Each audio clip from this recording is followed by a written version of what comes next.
Bonjour à tous, alors aujourd'hui on se retrouve pour une nouvelle vidéo. Alors cette vidéo elle me tient à cœur car c'est la première vidéo de ma nouvelle série YouTube.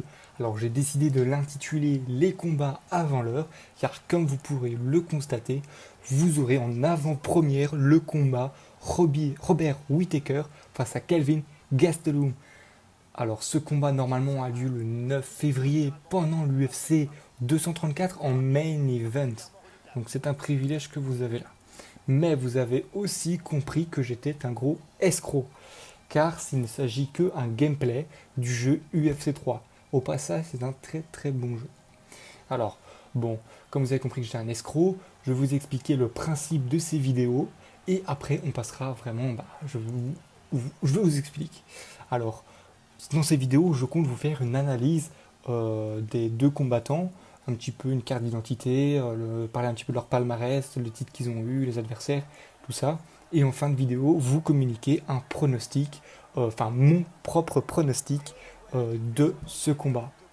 Alors on va tout de suite commencer par parler de Robert Whittaker. Alors je tiens à le préciser, les informations que je vais vous communiquer, vous pourrez les retrouver sur le site officiel de l'UFC, mais aussi sur Wikipédia ou sur d'autres sites. Alors moi personnellement j'ai utilisé deux sites, Wikipédia pour notamment le tableau qui je trouve qui est quand même assez bien fait du palmarès, mais j'ai aussi utilisé le vrai site, donc le profil UFC des deux combattants. Alors je vous mettrai le lien de ces deux profils en description ainsi que la chaîne YouTube officielle de l'UFC. Alors trêve de blabla et maintenant commençons. Alors on va commencer par parler de Robert Whittaker. Donc son vrai nom Robert John Whittaker. Alors enfin son surnom de combattant, il n'est autre que The Reaper. Alors en français, cela signifierait plus ou moins le moissonneur. Donc alors il est né le 20 décembre 1990, il a donc 28 ans, un an de plus que Kelvin Gastelum, qui lui est né le 14 octobre 1991 et il a donc 27 ans. Alors Robert est de nationalité australienne, donc il vit en Australie, à Sydney. Alors au niveau du gabarit, il mesure 1m83 pour 84 kg. Alors c'est quand même un bon gros bébé, assez puissant surtout. Il combat dans la division des poids moyens depuis 2014. Alors si on devrait s'intéresser à son style de combat, alors il a pratiqué différents arts martiaux, le karaté, l'aikido, la boxe, la lutte et le jiu-jitsu brésilien. Dans certaines de ces catégories, on peut vraiment dire qu'il a percé car il a obtenu deux ceintures noires, enfin une ceinture noire en aikido et dans le karaté et une ceinture brune en jiu-jitsu brésilien. Donc c'est quand même assez impressionnant ce niveau. Alors maintenant, si on s'intéresse vraiment à son palmarès, alors il a fait pendant sa carrière 24 combats professionnels. Il n'en a perdu que 4 et en a gagné 20. Donc c'est quand même un palmarès très très bien, raisonnable. Alors il a gagné 9 combats par knockout, 5 par soumission, 6 par décision. Alors il en a perdu un par knockout, un par soumission et 2 sur décision. Alors ce qui m'a frappé la première fois que j'ai vu le tableau du palmarès de Robert Whittaker, c'est qu'on peut voir que il a pendant une période, donc de 2011 à 2014, il a subi ses 4 défaites. Alors il avait commencé avec un très très bon début de carrière où il a été invaincu pendant 7 matchs, mais le 30 octobre 2011, il a subi sa première défaite. Alors sa dernière défaite remonte de 2014, donc c'est quand même un point qu'il faut retenir. 2014, on est en 2019, donc ça fait plus ou moins allez, 4 ans sûrs et 4 ans et des petits pains qu'il est toujours invaincu. Donc il a fait 9 combats depuis sa dernière défaite, et si on parle de sa dernière défaite, il n'est autre, il n'a perdu contre Stephen Thompson. Donc par KO lors de l'UFC 170 le 22 février 2014 au premier round. Donc oui, ça fait mal. Mais depuis, il a accumulé les victoires et est même devenu champion des poids moyens. Alors, petite parenthèse sur la ceinture des poids moyens, il n'a pas tout de suite été champion, il a été champion par intérim. C'est suite à l'abandon du titre de Georges Saint-Pierre qui a décidé de l'abandonner pour des raisons médicales que Robert Whittaker est devenu champion des poids moyens. Alors, son adversaire n'était autre que Yoel Romero, qui l'a battu 2 fois, une fois par décision unanime et l'autre fois par split decision. Donc voilà. Alors enfin, son dernier combat, celui qu'il a gagné par split decision, donc décision partagée, il a non seulement remporté la ceinture, mais il a aussi remporté le combat de la soirée et de plus le combat de l'année.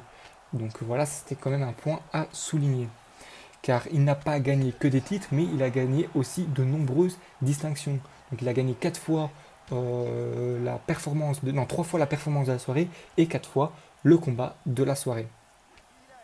Donc voilà, une autre distinction qui est assez importante à l'heure actuelle, c'est il a gagné de Ultimate Fighter de Smash. Donc c'est ce qui lui a permis d'intégrer l'UFC.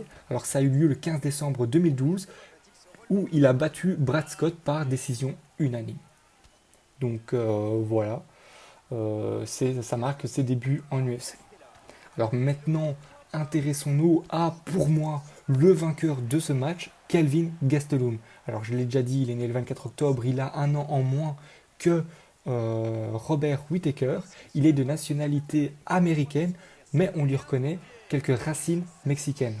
Alors au niveau de son gabarit, il est un petit peu plus petit que Robert Whittaker, il mesure 1m75 pour 84 kg. Alors est-ce que ça va le déstabiliser pendant ce match? Je ne pense pas.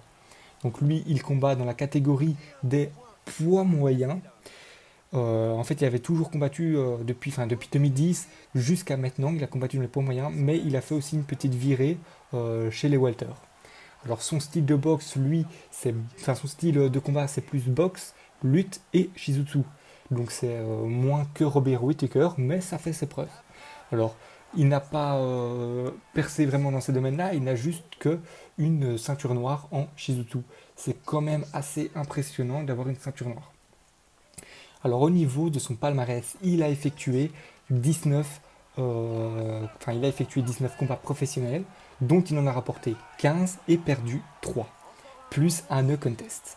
Alors il a gagné 6 combats par soumission, 6 combats par knockout, 4 par soumission, 5 sur décision. Donc voilà, donc il est un petit peu au même niveau sur les 3 types de fin de match. Alors il a perdu 3 combats, 1 par soumission et 2 sur décision. Et il a eu un no contest. Donc ce no contest, il faut quand même le rappeler, c'est pas très bien ce qu'il a fait Kelvin Gastelum. Il a été testé positif à la marijuana. Donc ce qui lui a valu un no contest pour son match. Alors ce qui est dommage, c'est que son match, il l'avait remporté, il avait même obtenu la performance de la soirée et il avait remporté par TKO au premier round. Alors son adversaire n'était autre que Vitor Belfort. Donc c'est quand même un sacré combattant. Donc voilà. Donc moi ce que j'aimerais souligner chez Kelvin Gastelum, c'est ce qui m'a permis aussi de les départager entre Robert Whittaker et lui, c'est que Kelvin Gastelum a un panel de combattants plus impressionnant que Robert. Alors son dernier combat était contre Ronaldo Souza, qu'il a gagné sur split decision. Puis avant, il a combattu contre Michael Bisping, Chris Weidman, Victor Belfort, Johnny Hendrick, Neil Magny et Tyron Woodley. Donc moi, c'est vraiment les combattants que je retiens, qui sont pour moi Tyron Woodley est toujours champion. Chris Weidman et Michael Bisping, Ronaldo Souza, si je ne me trompe pas, ils ont été champions à un moment dans leur carrière. Donc voilà quoi, Victor Belfort, bien évidemment aussi. Donc, tandis que Robert Whittaker, les combattants impressionnants qu'il a affrontés, Yoel Romero, Ronaldo Souza, donc un adversaire en commun qu'ils ont tous les deux battu, et Derek Brunson. Donc voilà, ah oui, il y a aussi Stephen Thompson qui est quand même qui revient petit à petit.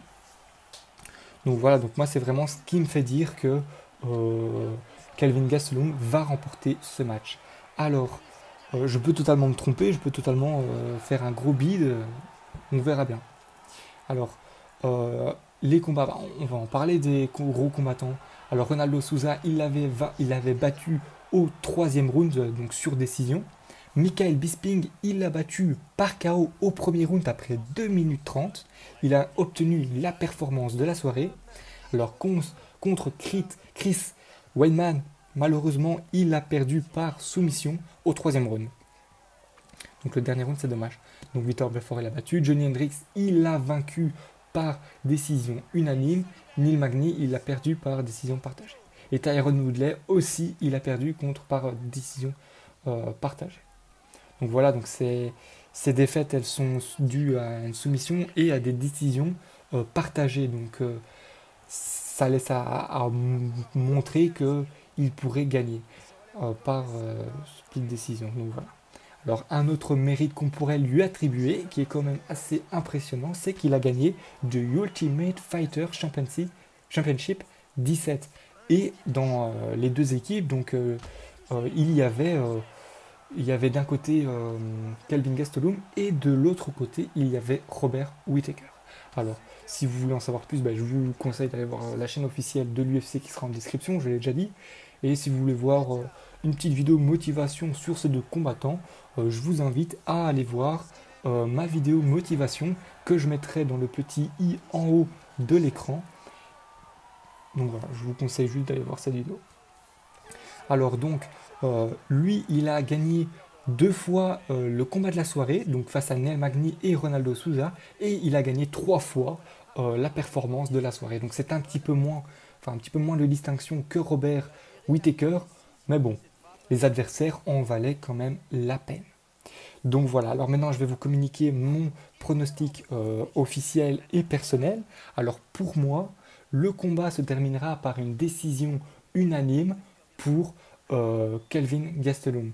Alors il faut rappeler que le combat durera pendant 5 rounds, donc 5 rounds entre ces deux adversaires, ça risque d'être intense.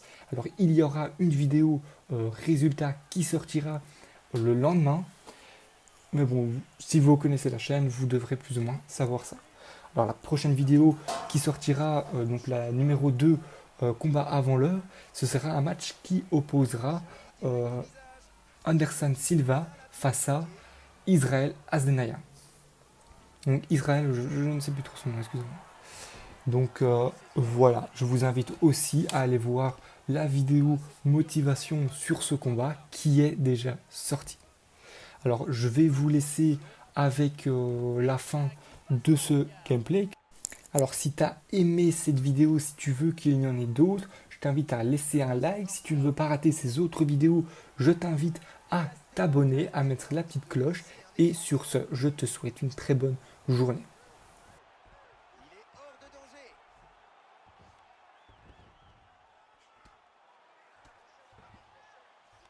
Bonne avancée, puissant coup de poing au visage. Oh, ça va aller très vite là. Il est en position de half-guard. Oh, il est passé en full mount. Joli dégagement d'une position peu avantageuse. Ou violent au visage. Il se remet sur pied.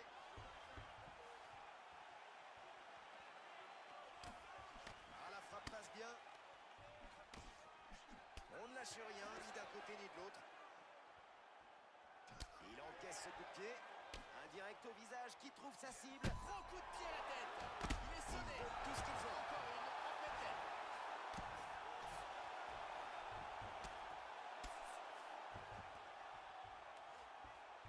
Les voilà de nouveau debout. Là, ce coup lui a fait mal. La frappe l'envoie au sol. Et c'est fini. Très beau crochet qui envoie son adversaire au tapis. Une superbe frappe violente et puissante qui n'a laissé aucun doute sur ses capacités de destruction. Voyons donc le replay du combat.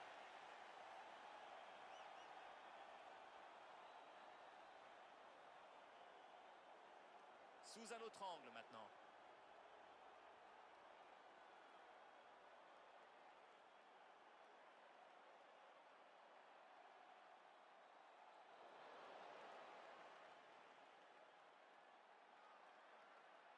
Superbe KO, le mouvement est amorcé, l'adversaire ne défend pas correctement et bam, c'est la punition assurée. Superbe exécution. Allez, Bruce Buffer va nous annoncer la décision officielle.